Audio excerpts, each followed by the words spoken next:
Oh, aleluia, Jesus. O céu, ele é diferente na noite deste dia. O querer daquele é maior, a vontade do Eterno ela é soberana. O Senhor é provedor de todas as nossas necessidades. E os céus é o que determina a bênção do Altíssimo sobre a nossa vida.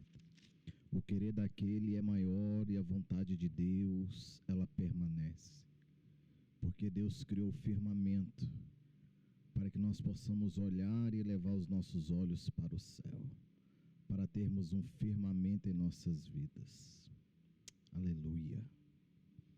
O céu está diferente aqui dentro, Diegão. Glorificado é o nome de Jesus. Aleluia.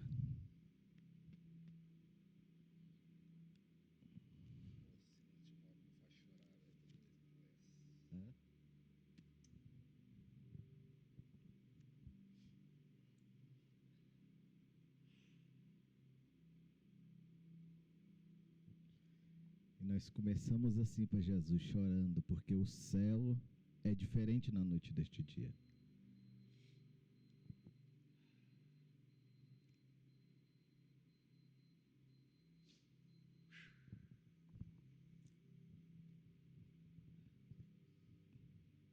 Creio que o céu na tua vida hoje, ele será diferente na noite deste dia. Porque ele é maior e soberano sobre a nossa história.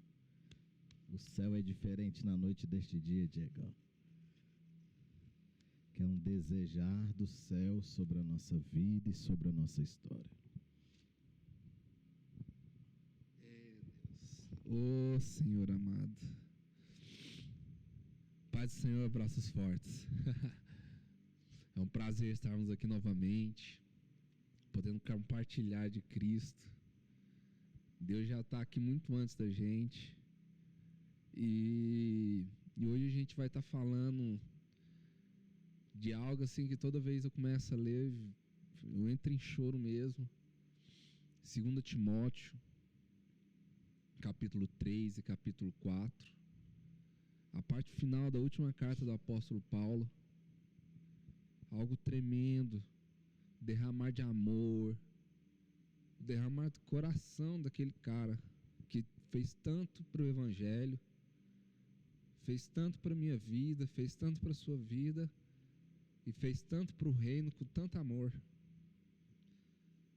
E é um privilégio, Vasos, estarmos aqui realmente compartilhando do Senhor. O desejo do meu coração é que tenhamos mais momentos de você que está nos assistindo estar aqui junto com a gente. Que você sentir no coração, comunique, fale com a gente, esteja aqui. Pode ser 2, 3, 4, 5. Se quiser fazer uma mesa grande de várias pessoas compartilhando junto, pra gente, quanto mais, é um privilégio maior ainda. Então, você sentir no coração, venha participar junto com a gente, né? Vai ser um privilégio. Isso aqui não é nada fechado, pelo contrário, isso aqui é aberto para todo mundo. Eu gostaria que todos estivessem aqui também. Esse é o desejo do meu coração. Se você tem esse desejo também de querer estar aqui, né, compartilhando, entregando um pouco do que está no seu coração para o próximo, venha fazer parte também, tá? E antes da gente começar, eu gostaria muito que você já pegasse sua Bíblia e abrisse aí com a gente. Fica no Novo Testamento, né? O livro de 2 Timóteo, capítulo 3 e capítulo 4. E enquanto você pega a sua Bíblia, pedir para o pastor Paulo iniciar com uma oração aqui, para a gente entregar esse momento realmente para Cristo, um levantar diferente. Hoje é um tempo diferente, é um momento diferente que a gente está aqui hoje. E Deus tem feito grandes coisas, né, Paulinho, nesses últimos dias. Isso mesmo, meu amigo Diegão. A paz do Senhor, braços fortes, estamos aqui novamente. E o céu na noite deste dia ele é diferente. Não que dos outros dias tenham sido pior ou ruim, não. Melhor ou mais ou menos, não. Parece que quando você vai chegando perto do fim do propósito, parece que a glória do Eterno vai aumentando. Estamos no fim de 2 Timóteo, caminhando para o fim de Tito. E a glória de Deus, ela tem se feito permanecer neste lugar. E a minha oração é que o mesmo Espírito que eu sinto neste lugar, ele possa tocar na tua vida e a tua história. Pai querido, amado, santo e poderoso.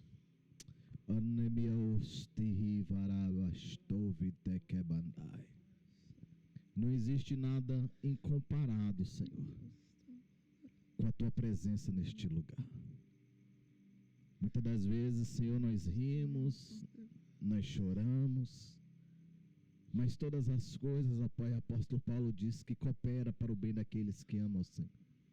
Que onde estiver um ouvinte, ó Pai, ou alguém assistindo, Senhor, este vídeo, que a mesma glória, ó Pai, que nós estamos sentindo neste lugar, ela penetre, Senhor, nos corações dos teus filhos e dos teus servos. Que possa, Senhor, ó Pai, adentrar de tamanha grandeza, Senhor, trazendo eles, ó Pai, colocando eles de pé, Senhor, na tua presença. Que o Senhor possa, ó Pai, neste momento, consolar os corações abatidos, ó Pai, dar paz aos corações em guerra.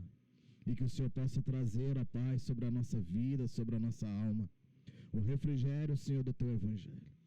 Porque nós sentimos o céu maior, ó Pai, e a grandeza do teu evangelho, ó Pai, maior ainda nas nossas vidas. Obrigado, ó Pai, por esta noite, Senhor. E que possamos iniciar, ó Pai, dizendo que o Senhor é bom e as suas misericórdias duram para todo sempre. Amém, Jesus. Amém, amém. Oh, Deus poderoso. E Paulinho, 2 Timóteo, cara, ainda mais nessa segunda etapa dele, capítulo 3 e 4, é algo muito interessante, porque no 3, ele começa um momento muito profético, né? Ele começa falando de como será o homem nesse tempo que a gente está vivendo, nesse hoje, nos finais dos dias. E então ele começa com esse algo profético, né? Já trazendo uma revelação do que há de vir, mesmo ele não estando neste tempo, mas Deus já tinha revelado para ele como seria, né? E ele coloca aqui muitas características assim pesadas, realmente assim, que você olha e você fala assim: meu Deus, como existe homem desse jeito? Mas se você olhar mesmo, hoje já estamos vivendo com homens desse jeito. A sociedade, a forma como a coisa andou, isso já virou até um natural. Você olhar todas essas características aqui, hoje é um homem moderno isso, infelizmente. E é algo tão forte isso daqui, que ele chega a comparar esses homens. Ele cita, né, no versículo 8, que ele compara esses homens com esses atributos aqui a Janes e Jambres. E Janes e Jambres, não sei se você recorda, Vaso, são aqueles dois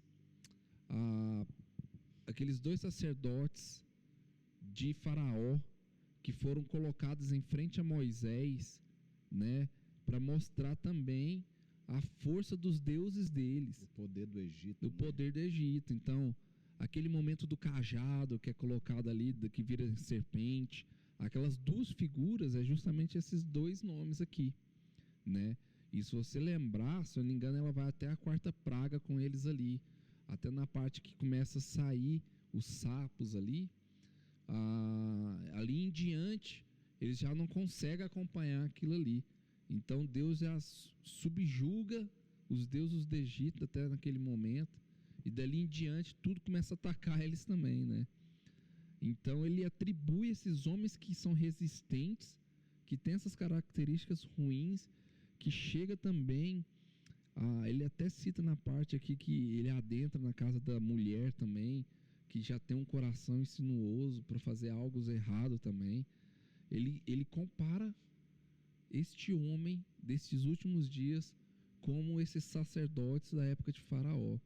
Lembrando que você, Vaso, Você nasceu para ser sacerdócio, o sacerdócio está sobre a sua casa.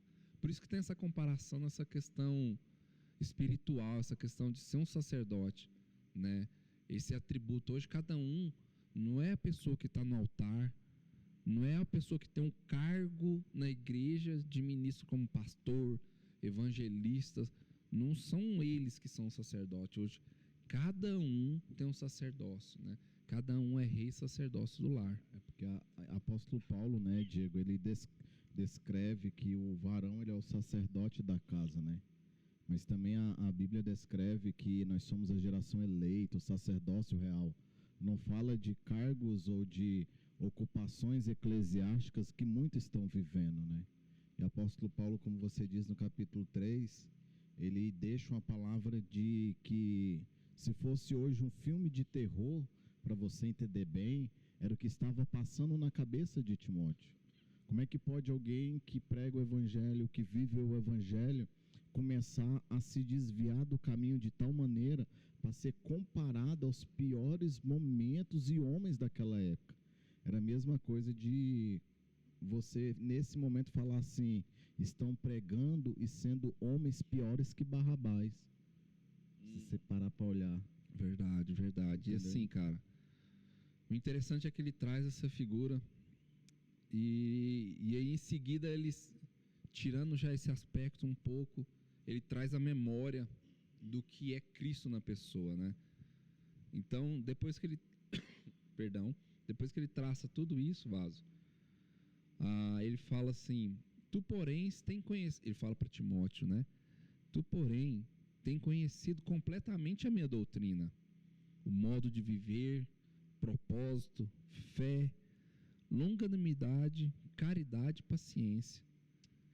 E aí ele entra algo interessante, meus irmãos, porque se você realmente vive o evangelho ele constrange a pessoa que não está na mesma luz contigo, porque onde você é luz, trevas não vai haver.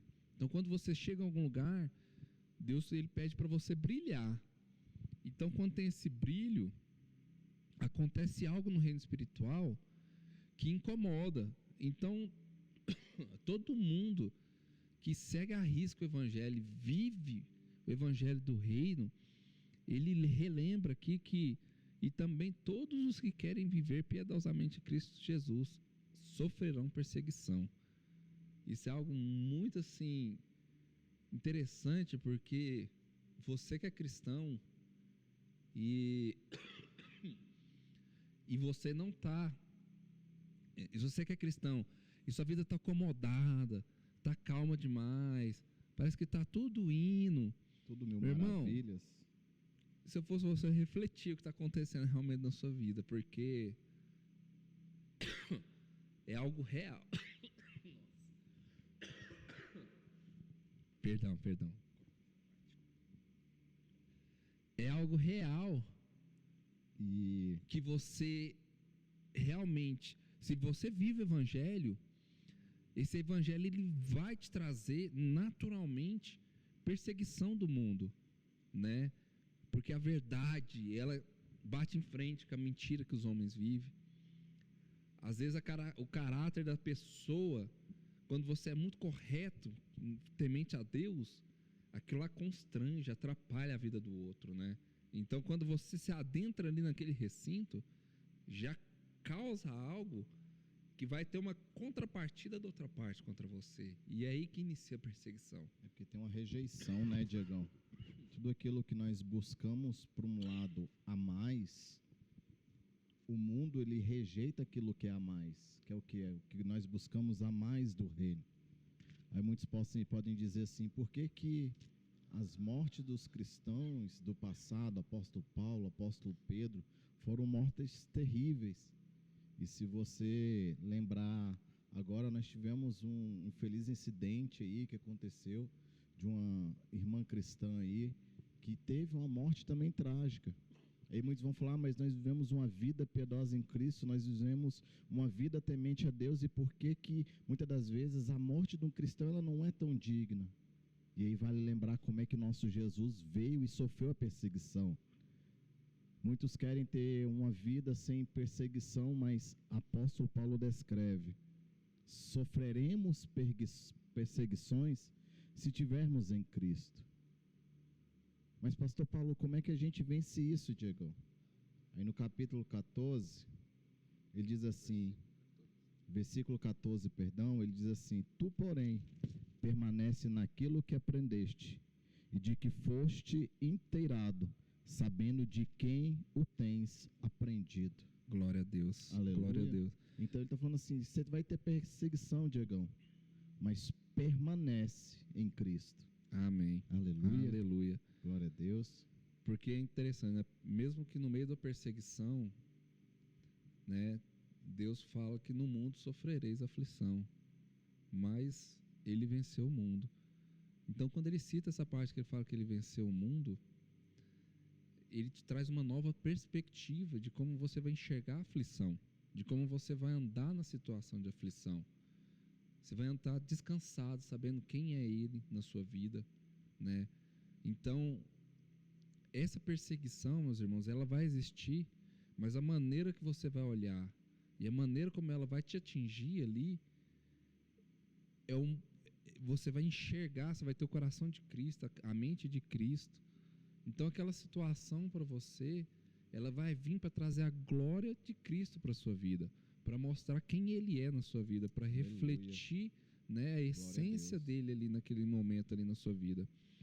E ali, o interessante, Paulinho, que para mim, isso que a gente falou, ele meio que faz um encerramento ali do capítulo 3, porque para mim os dois últimos versículos do capítulo 3, ele está um pouco fora disso daí, ele já adentra em outro momento ali. Então ele começa citando o que vai acontecer nos últimos dias, esse homem, ele adentra na palavra, traz ali o refrigério, fala do que é o evangelho, de como se deve andar, fala das aflições que podem vir. E aí ele começa a adentrar em outro momento.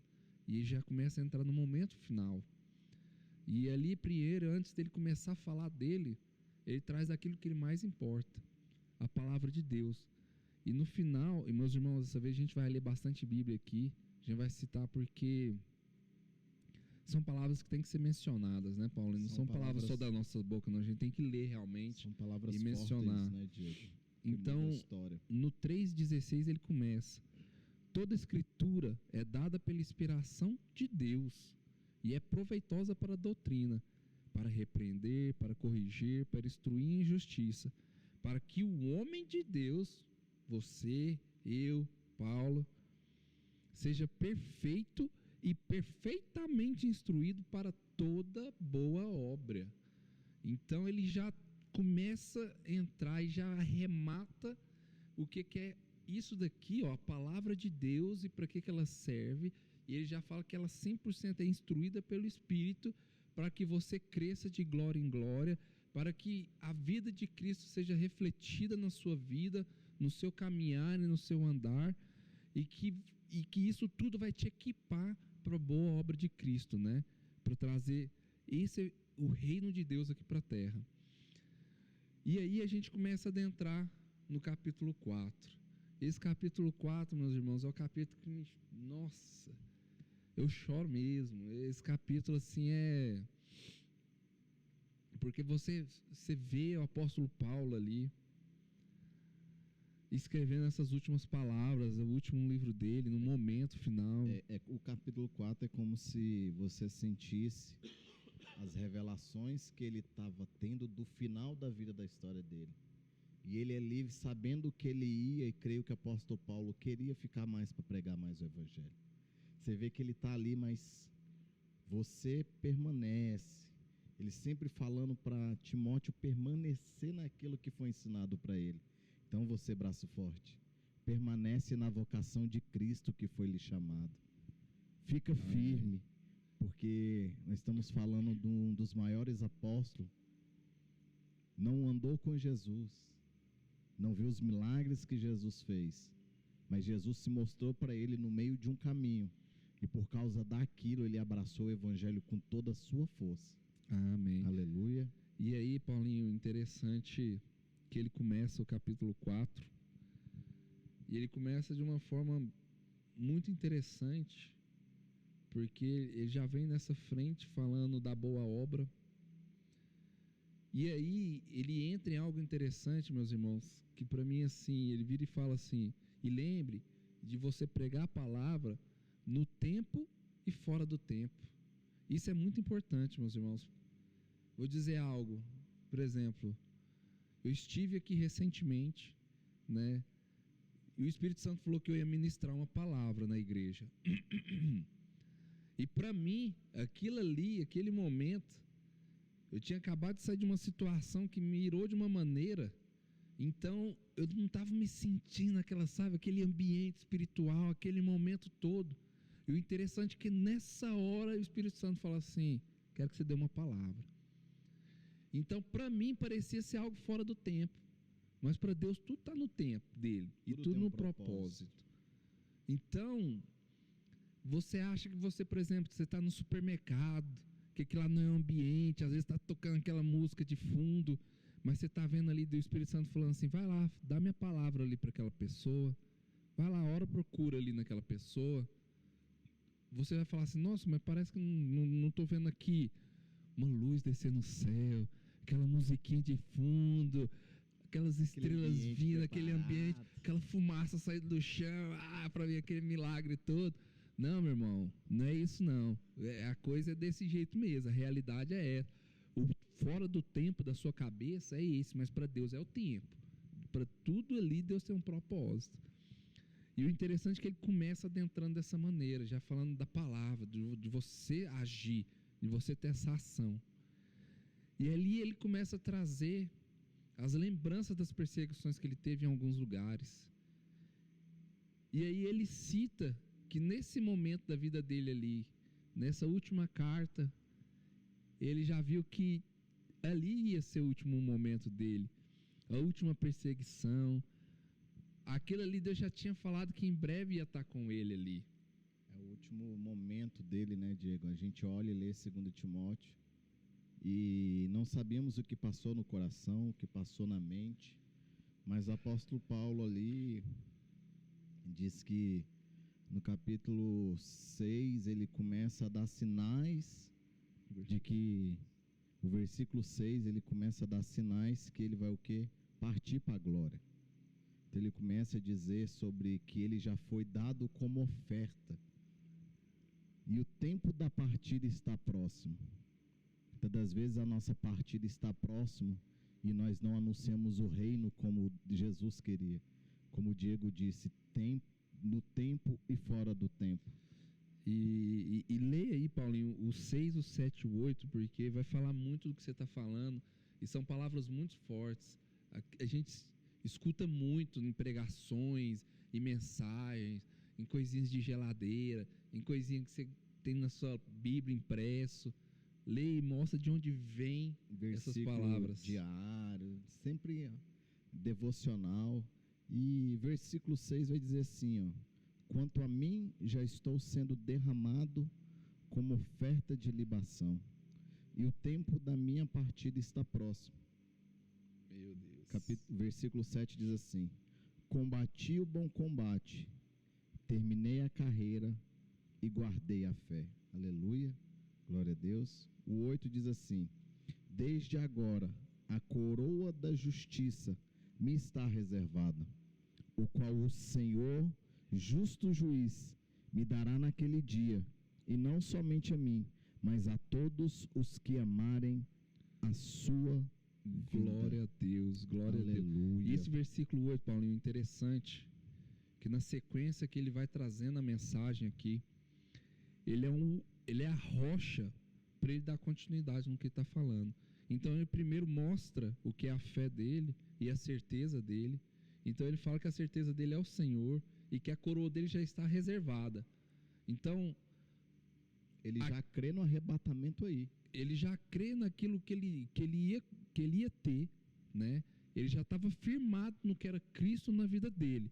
Então, primeiro ele demonstra o coração dele onde está centrado, porque aí ele vai começar a falar de algo, meus irmãos, que assim é muito triste ler, né?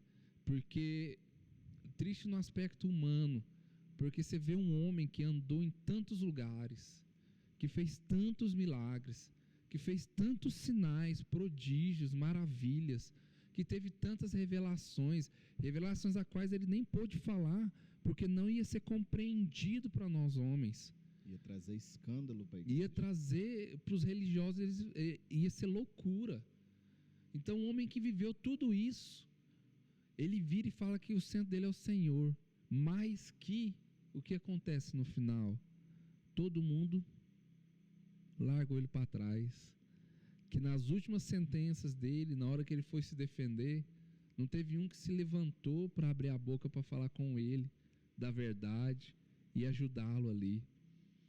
E você olha essa história toda que ele teve em Cristo, e no final, eu sei que foi assim com Jesus também, com os discípulos dele, e ele traz à tona isso, né? Porque assim, queira ou não, meus irmãos, a gente tem um corpo de Cristo. O corpo de Cristo, ele em unidade, ele chega a ser o momento ápice para mim do cristão, que é aquele varão aceitável que na Bíblia fala. Ele é o corpo de Cristo em unidade, mas tem algo que é a sua vida com Cristo. É você e Cristo, é a certeza do que você tem. Às vezes pode levantar familiar, às vezes pode levantar a pessoa mais próxima, às vezes pode levantar um pastor para dizer uma palavra que não está no coração de Cristo ali, o cara está falando da boca dele, mas você está tão centrado no coração de Cristo que aquilo não te atinge. Então o apóstolo Paulo, ele constrói esse não atingir primeiro, para depois só falar o que tem acontecido. E eu sei que ele fala aqui com muito amor, porque assim como Estevão, que foi o primeiro mártir, e assim como Jesus na cruz falou que para que isso não fosse imputado na vida deles, o apóstolo Paulo também traz isso, né? E para mim assim, e aí ele começa a chamar alguns ministros ali para aproveitar esse momento final para se achegar junto a ele, que ele quer dar a última ministração, dar a última mensagem, dar a última direção para a igreja antes de Jesus recolher ele. E aí ele começa a citar, falando que Lucas ainda está com ele, mas que é para trazer Marcos também, aquele que teve um problema com ele na primeira viagem missionária. Então ele começa a citar alguns nomes, referindo ali esse auxílio de ministério. Ele começa a trazer à memória dele aquilo que traz a esperança, né, Diego? E quando nós olhamos para isso aqui, nós vemos que o apóstolo Paulo ganhou multidões e foram poucos que esteve ao lado dele.